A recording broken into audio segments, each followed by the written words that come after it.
Eu já falei aqui várias vezes, né, sobre a grande experiência que a FGA tem no mercado de crédito, tá? Há mais de 15 anos aí no mercado, não só no agronegócio, né, que é o forte da gestora no segmento de fundos imobiliários até esse momento, mas também ela agrega no setor de energia, por exemplo, e real estate também. Então não vou me estender tanto porque o foco aqui, que é o assunto de hoje, é o acompanhamento e também atualizações sobre um dos, ou talvez o fiagro mais bem gerido da bolsa. Como sempre, muitas informações em insight, por isso já dá aquela clicada marota no like. E caso não seja inscrito, considere se clicar aí no sininho também. E esse vídeo aí foi uma recomendação do acumulador Giovanni Silva, tá? Lembrando que os inscritos e membros também têm a preferência nas sugestões, mas todas aí são bem-vindas. A gente vai dar uma olhada mais para frente na carteira detalhada, tá, de ativos do fundo, mas antes de tudo é importante frisar a estratégia usada, tá bom, pela gestão, e ela se baseia em 3 pilares, basicamente. O primeiro é sempre ter a majoritariedade dos papéis da carteira estruturados pela própria gestora. Isso dá a vantagem de ter aí uma proximidade muito maior com o devedor, portanto, um melhor acompanhamento, mesmo que o devedor não tenha rating de crédito. O segundo pilar e a expertise, né, de movimentação no mercado secundário, né, negociando papéis com bons prêmios, ou seja, compra e venda ali, né, para ganho de capital. E o terceiro é sempre focar em companhias do agro que tenham um modelo de negócio saudável, sólido, porém sem rating público. Isso mesmo, tá? O que deixa a originação da própria dívida com um prêmio bem maior, fora que algumas companhias que o FGA 11 tem na carteira já conseguiram aí a classificação e o título se torna mais cobiçado, tá? Marcação a mercado, o que dá ali uma opção de venda no mercado secundário para o ganho de capital bem maior. Tem um exemplo, inclusive, aí da Wiza, que passou por uma reestruturação. E tem um outro exemplo da Usina Sonora, né, que ganhou uma classificação de rating -A. Ambos os papéis foram adquiridos aí por essas expectativas aí de melhora nos negócios, tá? Que veio.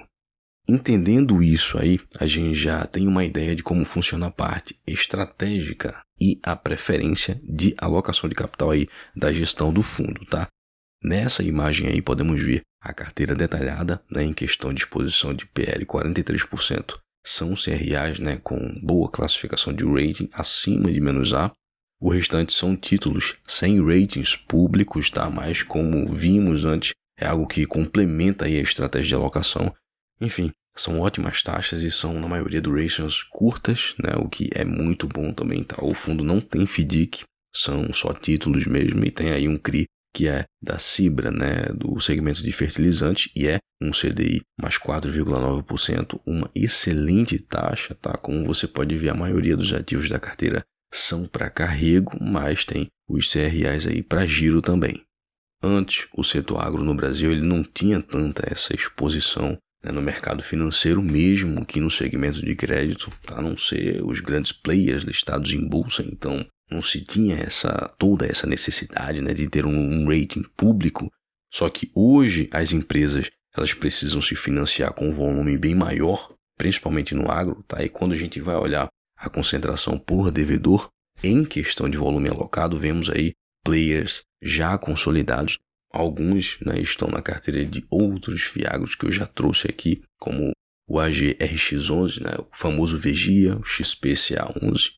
Enfim, essa preferência toda é de propósito, como eu expliquei antes. Tem toda essa questão aí de manter a carteira high grade. É um fundo high grade, apesar das ótimas taxas. E claro, né, o ganho de capital pela valorização do título quando o negócio obtém aí um rating, ou até mesmo se está no fim de ciclo de aperto. Como estamos perto, aí já está tendo deflação aí e queda de juros, já que as taxas dos papéis que o FGA tem são excelentes, tá? E se tem aí a marcação a mercado, que é muito boa também com isso. Bom, quase 100% da carteira é CDI, 1,2% é IPCA, que é um CRA da Prime Agro, para carrego, inclusive, é um papel IPCA mais 10, né? Tá aí o upside de títulos sem rate, mas que tem aí uma operação bem consolidada. Isso traz melhores taxas. 73%, como eu havia mencionado antes, foram operações originadas, ou seja, estruturadas pela própria equipe FGA, upside de acompanhamento e proximidade também com o devedor. Na exposição de ratings não tem nenhuma novidade, tá? Eu frisei bem aqui a estratégia do porquê disso. Na carteira só tem um CRI e o restante é SRA, que é 92,6% do patrimônio, 1,3% é caixa alocado em ativos de liquidez, 59,1% dos títulos são para carrego, 36,3% tem aí a estratégia para ganho de capital, a alocação tática e o caixa somam 2,3% cada. É um patrimônio que se aproxima aí dos 500 milhões de reais. E é uma característica dessa classificação de fundo, né, desse fiagro de papel, não ter e não precisar se alavancar. Ultimamente tem muita gente me perguntando aqui, né, do porquê da rentabilidade dos FIIs de papel, de modo geral, estarem caindo tanto. Inclusive o FGA11 ele teve uma queda aí bem recentemente, mesmo pagando aí acima de 1% ao mês. Nós estamos aí em processo de deflação, que vem acontecendo continuamente, está começando aí a cortar os juros também, Selic, algo que já era esperado. É importante não se acostumar e achar que esses rendimentos são normais, não são. E outra, enquanto você recebe aí mais, né, nos seus rendimentos, né, investimentos ligados à inflação, à taxa de juros, a inflação real na economia ela vai corroendo aí o seu patrimônio, bem acima do que é dito nas estatísticas. Então, é uma dualidade. Mas voltando aí ao assunto, tá? Em questão de perspectiva para o setor agro para 2024, e é importante a gente focar nesse assunto porque muita gente acha que o agro é um setor super seguro, tá? Mas nada é 100%. Apesar dos produtores rurais eles terem seguro de grande parte das suas operações, tá? Usarem até mesmo opções para se proteger também, temos aí problemas climáticos causados pelo El Niño. Mesmo que de maneira breve, é importante a gente acompanhar esses dados para não ser pego de surpresa.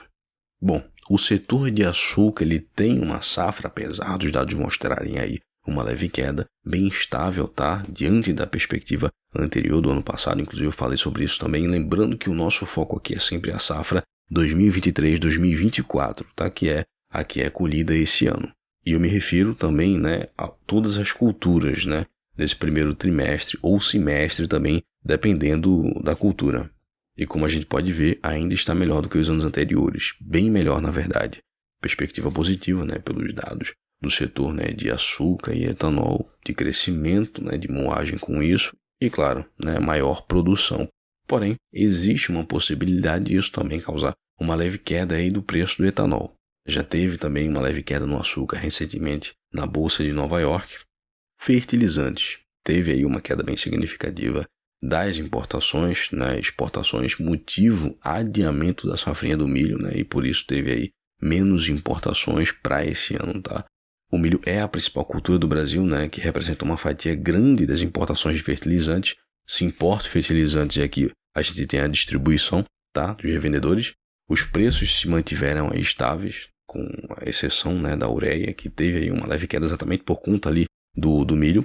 A soja, que sempre é um destaque aí, afinal é a cereja do bolo do agro brasileiro, tem uma perspectiva de queda. Alguns grandes produtores desistiram do plantio, né, de algumas áreas de cultivo para o milho, né, entre outros, por conta do El Niño, né, calor excessivo. Inclusive você pode confirmar com exemplo em nota, né, que a gestão dada à SLC Agrícola, que é uma líder de mercado, inclusive listada em bolsa também, é muito comum, né, a gente ouvir falar sobre setores perenes na bolsa, empresa perene, mas se tem algo que eu aprendi aqui, não existe nada perene. Né? Sim, tem alguns setores que são muito seguros, mas existem percalços, né, em todos os segmentos. Grandes empresas, por exemplo, né, de celulose, tiveram resultados prejudicados por conta da compra de madeira, por precisar comprar de terceiros, né, como foi o caso da Klabin e também da Suzano. Também tem a questão de demanda, né, porque em crise se reduz também o número de papelão vendido, né, para caixas, embalagens, essas coisas. Empresas de energia, né, outro exemplo de setor perene, já sofreram bastante por conta de racionamento de água. Né, afinal, a maior fonte energética do Brasil, quase que majoritária, é a hídrica. Né, e assim precisando comprar a energia de terceiros, né, fotovoltaica, eólica, bancões, que sempre foram os preferidos aí, perenes também, né, como o caso do Bradesco, que soltou a mão no mercado de crédito e acabou sofrendo com inadimplência aí na carteira. Por isso, né, o acompanhamento é extremamente importante para que a gente possa se antecipar. Por enquanto não tem nada de ruim nas expectativas. Lógico, alguns setores, como o caso da soja, podem ter aí uma queda de produção, mas significa que o preço do grão ele também vai subir, né? Afinal, existe um desequilíbrio na oferta, né? E no agro não se tem problema ali de demanda, afinal, nós precisamos comer, né? Enfim, é um fundo que pagou aí nos últimos 12 meses 16% de yield, e ele é bem estável nas cotações, né? Para quem se preocupa aí com variações de curto prazo, é uma liquidez que vem aumentando também juntamente com o número de cotistas. O FGA11, ele vem ganhando aí notoriedade entre os investidores, claro. Tem muita gente que ainda não entende ali os pontos estratégicos, então é importante você compartilhar o vídeo. Enfim, é o que a gente brazuca aqui costuma chamar de bom e barato, só que também um pouco mais seguro, né? Como a gente pode ver aí nos detalhes, que é um fundo aí bem high grade.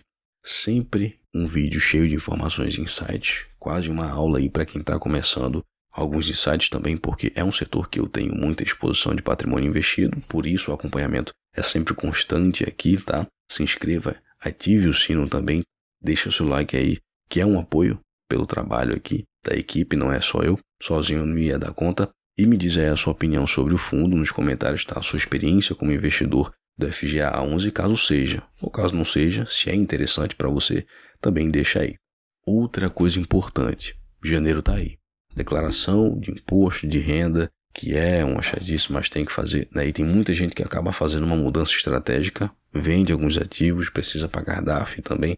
E na descrição e no primeiro comentário vão estar as melhores planilhas de investimentos, não só para você gerir bem o seu patrimônio, mas também para te auxiliar nas declarações de imposto e também no pagamento de DARF nesse meio do caminho aí.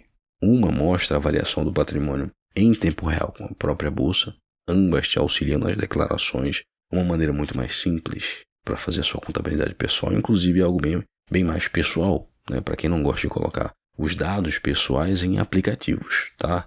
Valeu, um grande abraço e até a próxima.